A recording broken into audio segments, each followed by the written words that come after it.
కలిగి ప్రార్థన చేయడం లేదంటున్నాడు.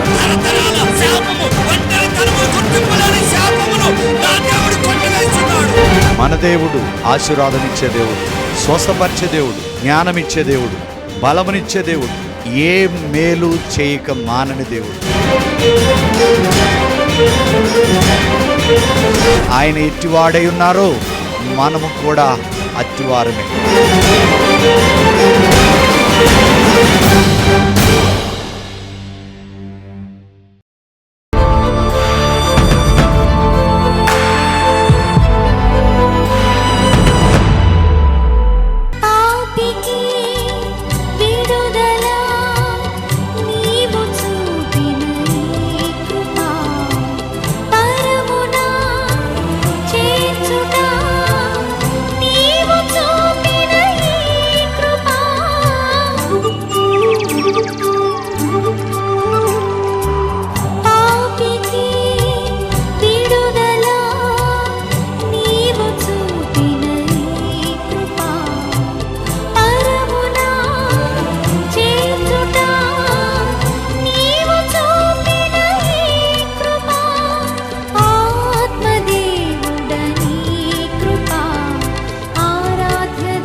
సో అభిషేకం నీ మీదకి వచ్చింది, అప్పుడు ఏం జరిగింది?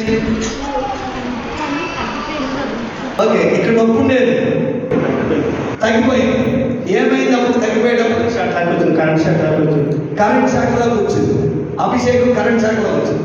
నిజంగా తగ్గిపోయింది. బాగా మార్చిపోతుంది.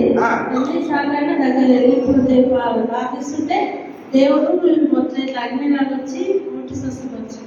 అగ్నిలాగా వచ్చి ముట్టి స్వస్థపరిచాడు. స్వస్థతలు ఉన్నాయి, అసలు ఉన్నాయా?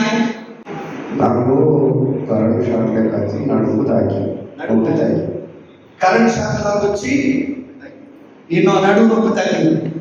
ఈరోజు ప్రభు మనకిచ్చిన వాక్యం ఏంటంటే, my presence shall go with you. Amen. చూడండి, దేవుని యొక్క సన్నిధి నీతో వస్తే, దేవుని యొక్క సన్నిధి నీతో ఉంటే ఏమి జరుగుతుందో ఈరోజు 7 అంశాలు మనం ధ్యానించుకుందాం. అందుకనే 7R రాసుకోండి. 7R. ఆమేన్. హల్లెలూయా. అయితే ఆయన సన్నిధి, ఆయన యొక్క సన్నిధిలో ఏముంటుందంటే, కీర్తనలు 16:11 ప్రకారం ఆయన సన్నిధిలో సంపూర్ణమైన సంతోషము కలదు. ఆయన కుడి చేతిలో నిత్యము సుఖములు కలవు. హోషేయ 14:5 ప్రకారం చెట్టు మీద మంచు వలె ఆయన మన మీద ఎల్లప్పుడూ ఉంటాడంట.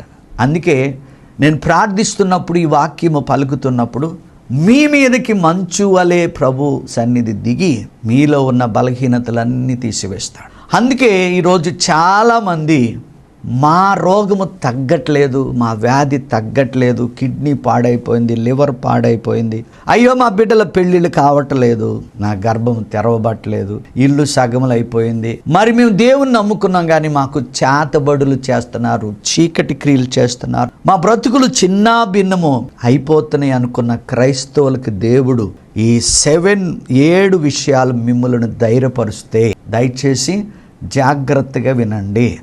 మొట్టమొదట, దేవుడు సన్నిధి మీతో ఉంటే ద్వితీయోపదేశకాండం 33:27 అంటాడు, శాశ్వతమైన దేవుడు తన బాహువులు మీ కింద ఉంటాయి. బాహువులంటే ఏమండి? ఈ 2 చేతులు దేవుని.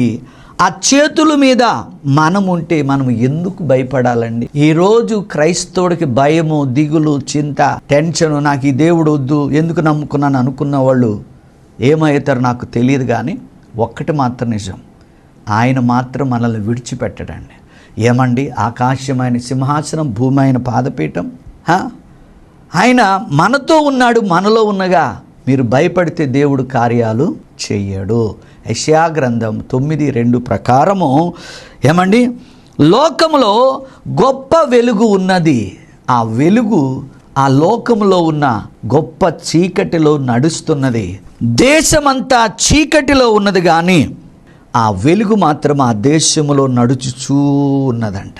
భారతదేశంలో దేవుని యొక్క వెలుగు నడుస్తూ రోగముతో ఉన్నోడిని స్వస్థపరుస్తుంది, వ్యాధులు ఉన్నోడిని నయం చేస్తుంది, పాపంలో ఉన్నోడిని విడిపిస్తుంది, శాపంలో ఉన్నోడిని విడిపిస్తుంది, దరిద్రంలో లేపుతుంది. అలాగే నిత్య నరకము నుండి విడిపించి పరలోక రాజ్యానికి చేరుస్తుంది ఆయన సన్నిధి. ఆమేన్. అందుకే ఈరోజు సమయం లేదు, కానీ మీరు ఈ ప్రోగ్రాం అయిన తర్వాత ప్రతి ఒక్కరూ మరలా మీరు కాల్ చేయండి, ఓపికతో కాల్ చేయండి, మరలా కాల్ చేయండి. మీ కొరకు నేనే ప్రార్థిస్తా. ఓకే. 7 విధాలుగా దేవుని సన్నిధి రోజు మీతో ఉంటుంది. మొదటిది చూద్దాం. ఫస్ట్ ఆర్ ఏంటంటే రెస్ట్. ఏంటంట? రెస్ట్. నిర్గమాకాండము 33:14 ప్రకారం దేవుని యొక్క సన్నిధి నీతో ఉంటే నీకు విశ్రాంతి ఉంటుంది. ఒక్కసారి బైబుల్ తీసి చదవండి. నిర్గమాకాండం 33:14 అంటాడు, నా సన్నిధి నీ వెంట వచ్చును, నీకు విశ్రాంతి కలగచేయను. నేను చెబుతున్నా, నీకు ఎంత గొప్ప ఉద్యోగం ఉన్నా, లేకపోతే ఎంత ఆస్తిపాస్తులున్నా, నీకు ఎంత మంచి భార్య, మంచి భర్త, మంచి పిల్లలున్నా, నాకేంటి నువ్వు అనుకుంటున్నావేమో, దేవుని సన్నిధి గనక నీకు లేకపోతే నువ్వు పోగొట్టుకునేది రెస్ట్. దీన్ని ఛాలెంజ్ చేసి ప్రపంచానికి సవాల్ చేస్తూ 830 కోట్ల ప్రజలకు దేవుడు మాట్లాడుతున్న మాట ఏంటో తెలుసా? ప్రయాసపడి భారం మోసుకున్న జనులారా నా యొద్దకు రండి, నేను మీకు విశ్రాంతిని ఇస్తాను అంటున్నాను. ఎవడు చెప్తాడండి ఈ స్టేట్మెంట్? ప్రపంచంలో యేసుక్రీస్తు తప్ప ఎవ్వరూ చెప్పలేరు. ఎందుకంటే నా దగ్గరకు వచ్చి రెస్ట్ తీసుకో, నా కాడి చాలా చులువైనది, తేలికైనది, సాత్వికుడిగా ఉండు అని అంటున్నాడు. ఆయన కాడి ఏంటో తెలుసా? ఆయన మాటలు. ఆయన యొక్క భారం ఏంటో తెలుసా? ఆయన మాటలే. మనము వాక్యానికి సాక్ష్యముగుండి ఈ బైబిల్లో ఉన్న ప్రతి మంచి వాగ్దానములన్నీ నింపుకుని మనలో నుంచి ఉబుకుచున్న జీవజలం ప్రవాహములో ప్రజలందరూ ఆయన దగ్గరకు వచ్చి పాపము నుండి విడిపించబడి, నరకము నుండి విడిపించబడి పరలోక రాజ్యములో చేర్చుటయే. అంతేగాని మనం ఎవ్వరమే మార్చమండి.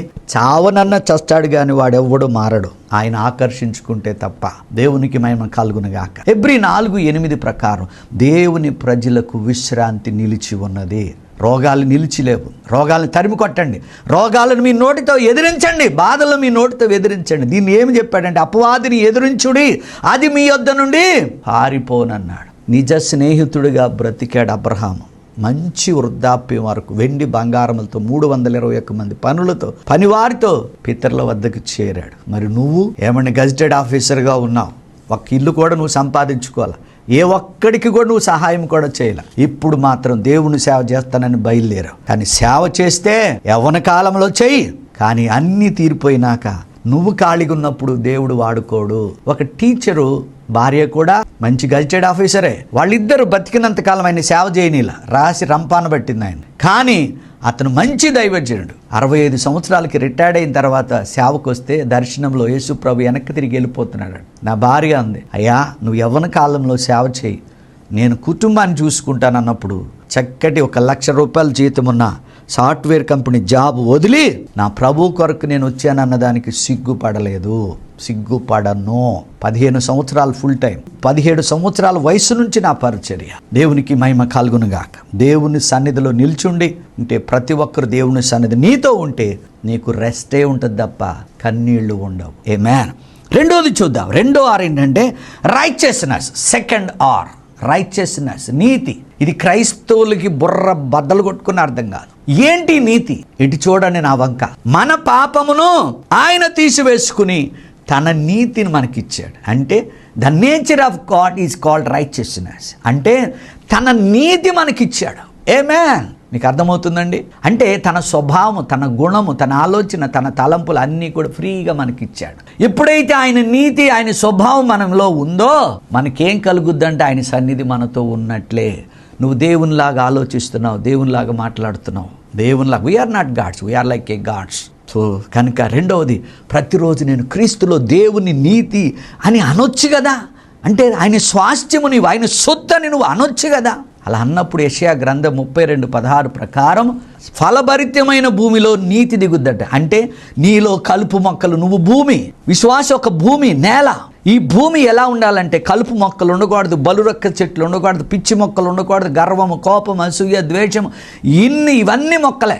ఇవన్నీ క్లీన్ చేసుకుంటే అది ఫలభరితమైన భూమిగా ఉంటుంది కనుక ఆ నీతి ఏమి దింపుద్దంటే నీలో నిత్యము సమాధానము, నిమ్మలము, నిబ్బరము, సుఖకరమైన నివాసం. అప్పుందా, నిమ్మలంగా ఉంటావు, దేవుడు తీరుస్తాడు. రోగం ఉందా, ఆయన పొందిన గాయముల చేత స్వస్థపరుస్తాడు. బిడ్డకు పెళ్లి కావాలా, తగిన కాలం ముందు సంసారంగా చేస్తాడు. గర్భఫలం లేదా, కీర్తన 113:9 తగిన కాలం ముందు నీ బిడ్డ పెళ్లి చేస్తాడు. ఏం కావాలండి మీకు? ఏం కావాలి చెప్పండి? ఫస్ట్ ఆయనకి సరెండర్ అవ్వండి. ఆయనకి యథార్థంగా మనం బ్రతకాలండి, నీతిగా జీవించాలండి. ఆమేన్. రెండవది ఆయన సన్నిధి ఉంటే మీకు నీతి ఉన్నట్టు, ఆ నీతి వల్ల నిత్యము సమాధానం ఉంటుంది.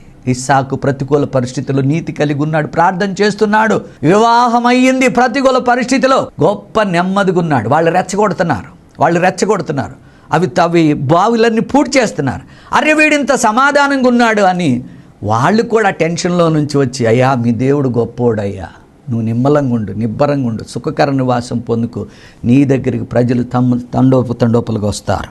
ఆమేన్. హల్లెలూయా. మూడోది చూద్దాం. ఏమండి, మూడోది ఏంటంటే దేవుడు నీతో నాతో మాట్లాడేది రిఫ్యూజ్. హల్లెలూయా.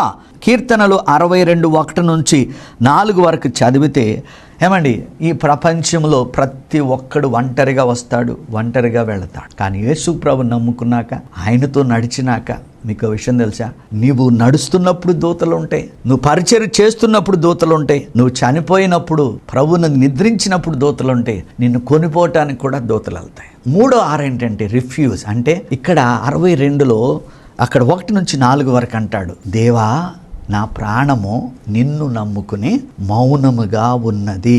నువ్వు ప్రార్థన చెయ్యు, నువ్వు వాక్యం చదువు, నువ్వు మందిరానికి వెళ్ళవు, నువ్వు దశమ భాగం ఇవ్వు, నీ కుటుంబం అంతా దేవునికి సాక్షిగా ఉండదు, కానీ నీ జీవితంలో అద్భుతాలు జరగాలి. ఆ దైవజనుడికి ఫోన్ చేస్తావు, ఈ దైవజనుడికి ఫోన్ చేస్తావు, టీవీలో ఎవడి నంబర్ దొరికితే. అంటే ఒక గురువు ఉండడా నీకు?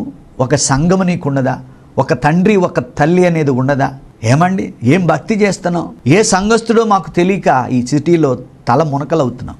సండే ఎక్కడ ఉంటావు, మండే ఇంకో చోట ఉంటావు. ఇదేంటంటే ఒక రకమైన వ్యభిచారం. సో అది అనొచ్చో నాకు తెలియదు, కానీ ఖచ్చితంగా ఒక చోట స్థిరముగా ఉండండి. మీకు నచ్చిన సంఘంలో స్థిరముగా ఉండండి. సో ఆ సంఘం నీ కొరకు కోటలాగా కాస్తుంది. ఇక్కడ రిఫ్యూజ్ ఏమంటున్నాడంటే, రిఫ్యూజ్ అంటే దేవా నా ప్రాణం నమ్ముకుని మహిమగా, నువ్వే నా కోట, నీవే నా కొండ, నీవే నా కేడము, నీవే నా రక్షణ శృంగము, నీవే నా దుర్గం, నీవే నా ఎత్తైన కోట.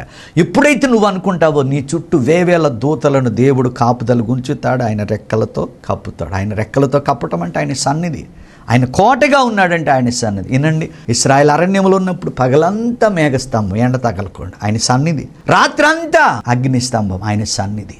ఆయన విడిచిపెట్టే దేవుడు కాదండి. క్రైస్తవుల ప్రాబ్లం ఏంటంటే, దేవుడిని హృదయముతో అర్థం చేసుకుంటే అసలు మీకు కష్టాలే ఉండవు. నేను నమ్ముతున్నాను, ఇంచుమించు 35 సంవత్సరాల్లో నా దేవుడు నన్ను ఎలాగో తెలుసా, ఆయన అడుగు జాడల్లో నడిపిస్తున్నాడు. ఎక్కడ చిన్న మీటింగ్ వస్తే అక్కడికి వెళ్తా, కొంచెం వాక్యం చెప్తా, ప్రార్థన చేస్తా, అద్భుతాలు చేస్తాడు, స్వస్థపరుస్తాడు, ప్రజలను సంఘములో చేరుస్తాడు. మూడోది ఏంటంటే, ఆయన మనకి కోటగా కూడా ఉంటాడు. నాలుగోది చూద్దాం. నాలుగోది root. 4th R is the root. హల్లెలూయా.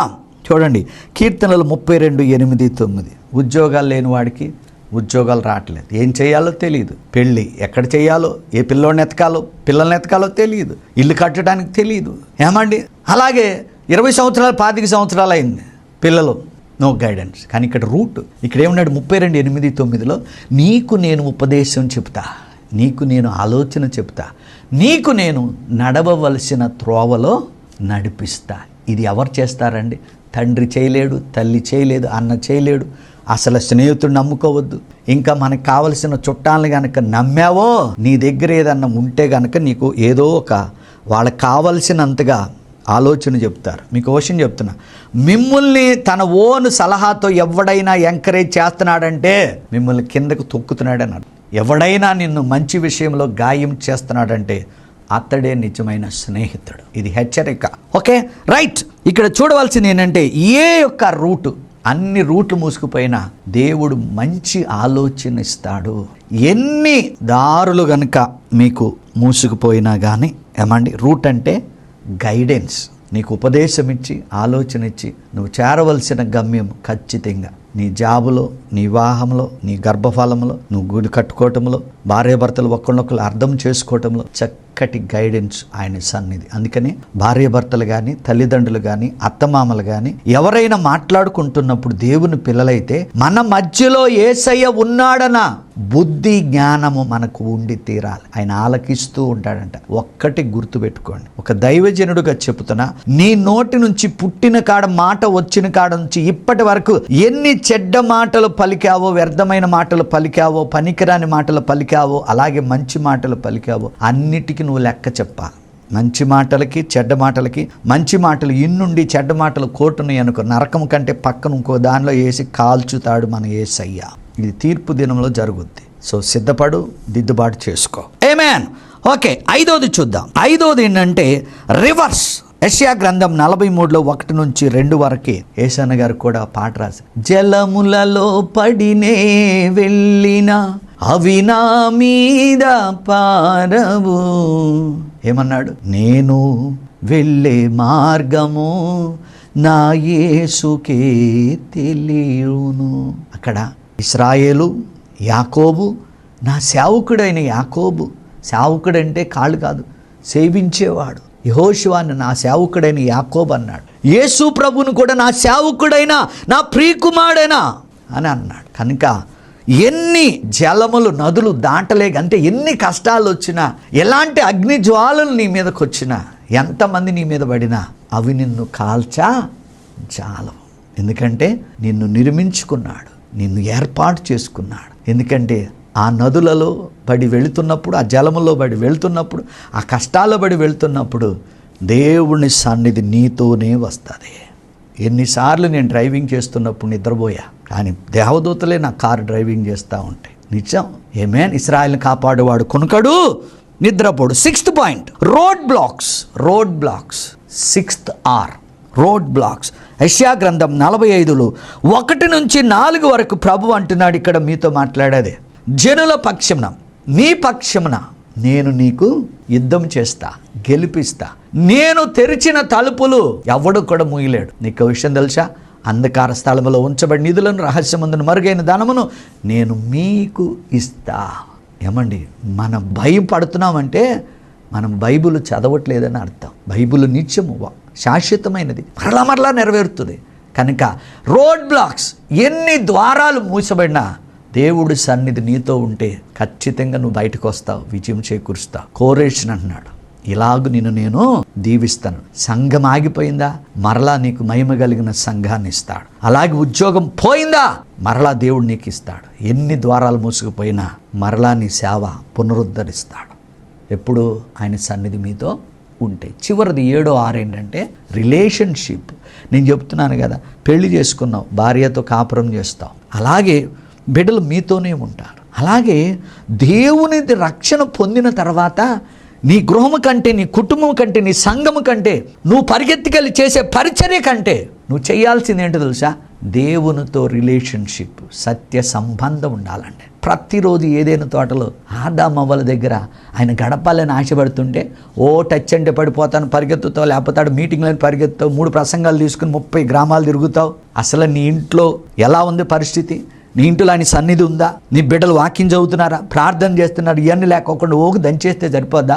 కఠిన తీర్పు మనం పొందుకోవాలి. ఇక్కడ ఆదికాండం 5:24లో ఆనోకు దేవునితో నడిచాను. ఆనోకు దేవుడికి ఇష్టుడై ఉండెను, ఇష్టుడై ఉండగా సాక్ష్యము పొందుకున్నాడు.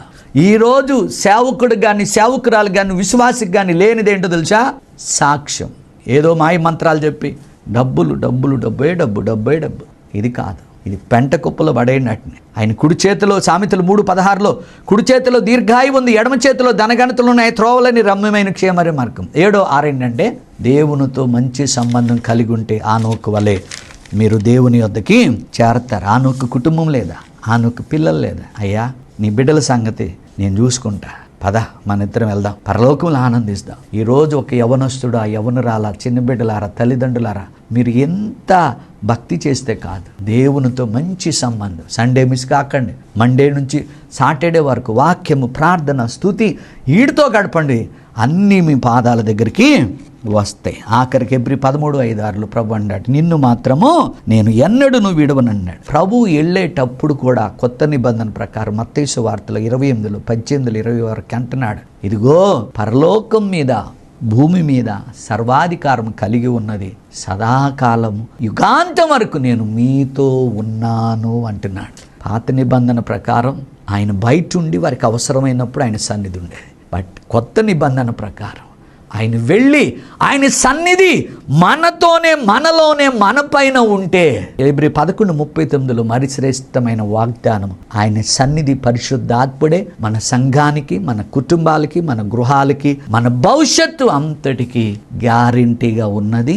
భయపడద్దు, దిగులు పడద్దు, జడయొద్దు. దివారాత్రము వాక్యము ధ్యానించండి. దేవుడు మీ కుటుంబాలను దీవించునుగాక.